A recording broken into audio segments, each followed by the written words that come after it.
Hoi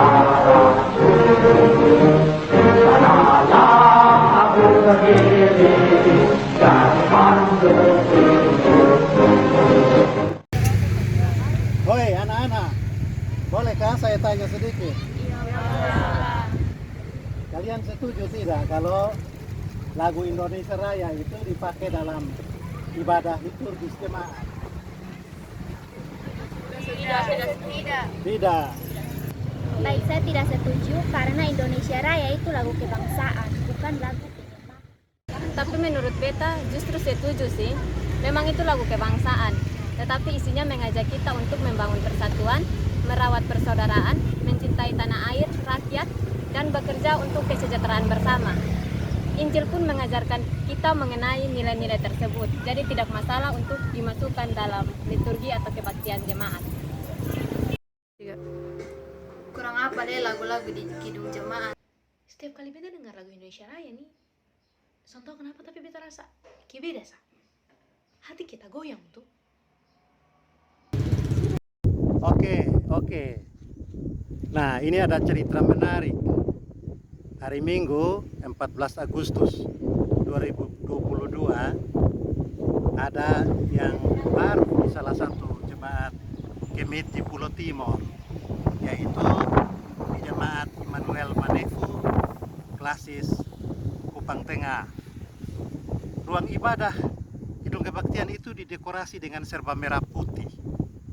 Majelis jemaat juga berpakaian merah, ada yang berpakaian putih, atau juga pakaian di atas putih di bawah merah.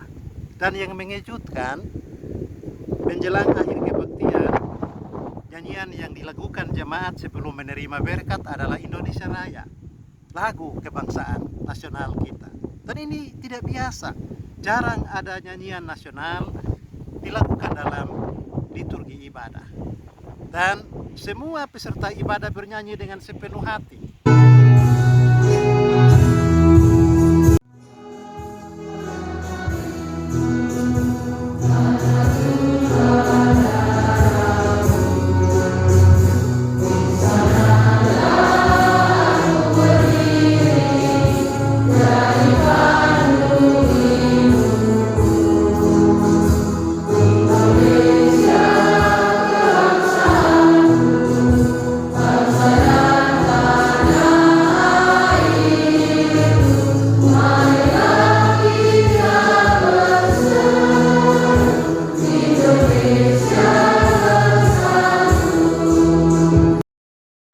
Tokoh jemaat yang ikut ambil bagian dalam kebaktian Minggu pagi juga memberikan pendapat tentang ibadah bernuansa Hari Merdeka. Lagu Indonesia Raya dan Merdeka itu merupakan satu ungkapan syukur pada Tuhan, seperti yang tadi Bapak bilang juga bahwa dalam alinea ketiga itu sudah menunjukkan bagaimana hanya karena penyertaan dan rahmat daripada Tuhan saja kita bisa memperoleh kemerdekaan. Oke. Indonesia adalah anugerah Allah. Pesan dalam lagu Indonesia Raya tidak bertentangan dengan Injil. Begitu rangkuman pendapat peserta ibadah di Immanuel Manefu. Dan pernyataan ini tidak berlebihan. Sejarah dan isi lagu Indonesia Raya juga menegaskan hal itu dengan sangat kuat. Umumnya masyarakat Indonesia sudah tahu bahwa penulis lagu Indonesia Raya adalah Wage Rudolf Supratman. Dia lahir 19 Maret 1903 dan meninggal 17 Agustus 1938. Pemuda yang satu itu berkebangsaan Hindia Belanda, lahir di Dukuh Trembelang, Desa Somogari, Kecamatan Kaligesing, Kabupaten Purworejo, Jawa Tengah. Wage Rudolf Supratman adalah anak ketujuh. Dia memiliki 9 saudara. Ayahnya adalah Jumeno Senen Sastro Suharjo yang bekerja sebagai seorang tentara KNIL. Si ibu bernama Siti Senen. Di tahun 1914 dia pindah ke Makassar, ikut kakaknya yang sulung bernama Rukijem. Rukijem menikah dengan William van Eldik. Kedua kakaknya inilah yang membiayai studinya menjadi guru. Supratman juga bekerja sebagai wartawan, dan kegemaran kakak iparnya dalam bidang musik membuat dia juga tertarik pada musik. Lalu Wage Rudolf Supratman bergabung dengan grup musik jazz dan White Jazz Band dan menjadi pemain biola. Dia mahir sekali bermain biola, dan biola itulah yang menuntun dia untuk menjadi pencipta lagu yang sangat terkenal tadi, Indonesia Raya. Tamat sekolah di Makassar, dia pindah ke Bandung dan bekerja sebagai wartawan di harian Kaum Muda dan Kaum Kita. Lalu kemudian dia pindah lagi ke Jakarta. Satu ketika waktu ada di Jakarta, dia membaca sebuah artikel di majalah Timbul. Si penulis artikel itu mengajak musisi-musisi muda Hindia Belanda untuk menciptakan lagu kebangsaan sebagai antisipasi kalau Hindia Belanda merdeka. Wage Rudolf Supratman mengambil biola kesayangannya dan mulai menulis lagu Indonesia Raya. Waktu itu dia berusia 21 tahun, masih muda. Jiwa muda dan semangat kemerdekaan berkobar-kobar dalam hatinya. Dan itu menginspirasi dia untuk mulai menulis lagu Indonesia Raya. Nah, Supratman hadir dalam Kongres Pemuda kedua di Jakarta tahun 1928 yang melahirkan Sumpah Pemuda. Di malam penutupan kongres itu, Sugondo Joyo Puspito menyarankan agar Supratman mendengarkan lagu ciptaannya secara instrumental di depan peserta umumnya. Inilah untuk pertama kali lagu Indonesia Raya diperdengarkan di depan umum. Hadirin terpukau mendengar lagu itu. Dan lagu itu dengan cepat beredar di kalangan pemuda, terutama mereka-mereka yang aktif dalam pergerakan nasional dan mencita-citakan Indonesia merdeka. Dalam berbagai acara pertemuan, kongres maupun partai-partai politik, lagu Indonesia Raya menjadi nyanyian wajib karena isinya menggerakkan rasa persatuan dan membakar semangat untuk segera merdeka. Pemerintah Belanda merasa terancam dengan lagu itu. Penjajah meminta lagu itu tidak boleh dinyanyikan, tetapi pemuda menolak permintaan itu. Maka dibuatlah kesepakatan, yaitu kalau nyanyian itu dikumandangkan, kata merdeka, merdeka dalam lagu itu harus diganti dengan mulia, mulia. Nah, Supratman terus dimata-matai polisi Hindia Belanda. Dan karena itu hidup Supratman menjadi terancam.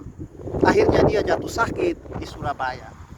Lalu setelah dia menciptakan lagi lagu yang berikut berjudul Matahari Terbit, dia ditangkap dan ditahan, dipenjarakan di Kalisosok, Surabaya. Lalu pada tanggal 17 Agustus 1938, Supratman meninggal dunia karena sakit. Sesudah Indonesia merdeka, lagu Indonesia Raya menjadi lagu kebangsaan, lambang persatuan bangsa. Sayang sekali Wage Rudolf Supratman, si pencipta lagu itu, tidak sempat menikmati hidup dalam alam kemerdekaan dan mendengarkan lagu ciptaannya dinyanyikan di seluruh pelosok Indonesia oleh semua lapisan masyarakat. Pada waktu Megawati Soekarno Putri menjadi presiden, hari kelahiran Wage Rudolf Supratman versi 9 Maret ditetapkan sebagai Hari Musik Nasional. Tanggal ini sebenarnya masih tetap diperdebatkan, karena ada yang mengatakan bahwa Supratman dilahirkan tanggal 19 Maret 1903 dan bukan 9 Maret. Walaupun kedua tanggal tersebut sama-sama berada pada kisaran Wage dalam kalender orang Jawa. Nah, kalian coba perhatikan lembaran uang kertas nominal Rp50.000 edisi tahun 99. Di situ tertera foto diri Wage Rudolf Supratman. Dan jangan lupa, Wage Rudolf Supratman ditetapkan sebagai pahlawan nasional. Keren kan? Seorang muda berjiwa kebangsaan menciptakan sebuah lagu nasional yang dipakai oleh seluruh bangsa Indonesia, diangkat menjadi pahlawan nasional. Kalian juga bisa jadi pahlawan nasional asal berprestasi untuk bangsa ini. Nah, mungkin kakak dan adik belum tahu ya, lagu kebangsaan Indonesia Raya itu aslinya 3 ayat atau 3 stansa. Kita biasa hanya menyanyikan 1 ayat atau 1 stansa saja. ayat kedua dan ayat ketiga lagu itu sangat-sangat bernuansa rohani, penuh dengan pesan-pesan religius dan iman. Jadi bagusnya kalau lagu itu hendak dipakai dalam ibadah jemaat, ayat kedua dan ayat ketiga juga harus dinyanyikan. Nah, coba kalian dengar dan ikut menyanyikan ayat kedua dan ayat ketiga.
Indonesia dengan Pancasila yang memperjuangkan kesejahteraan, keadilan, kesejahteraan seluruh rakyat, menjamin kebebasan tiap orang untuk beribadah menurut agamanya adalah berkat Tuhan.